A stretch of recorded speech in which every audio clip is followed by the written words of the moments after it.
আমুদরিয়া news, voice of the marginal. নমস্কার, আমুদরিয়া নিউজে সকলকে জানাই স্বাগত। আমি অঙ্কিত।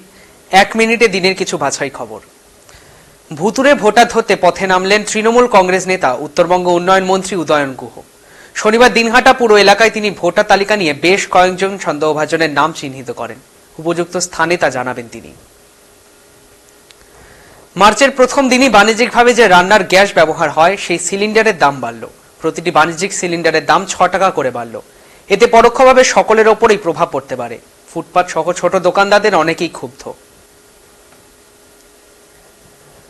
শনিবার শিলিগুড়িতে সর্বভারতীয় মহিলা day and night T20 cricket টুর্নামেন্টের প্রথম সেমিফাইনালে মুখোমুখি হয়েছে কলকাতা এবং হাওড়ার মহিলা ক্রিকেট দল।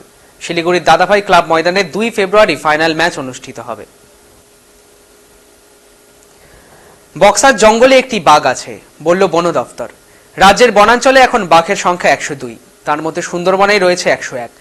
বন দফতর যে তথ্য জানিয়েছে সেই অনুসারে একটি বাঘ রয়েছে বক্সার ব্যাঘ্র প্রকল্পে। গ্রেফতারের আগেই অভিযুক্তকে ছিনিয়ে নেওয়ার অভিযোগ উঠল চোপড়ায়। উত্তেজিত জনতায় ওই ঘটনা ঘটিয়েছে। পুলিশ তদন্তে নেমে 10 জনকে আটক করে জেরা করছে। এখন এই পর্যন্তই। পরবর্তীতে আবারও ফিরে আসবো অন্য কোনো গুরুত্বপূর্ণ আপডেট নিয়ে। ধন্যবাদ।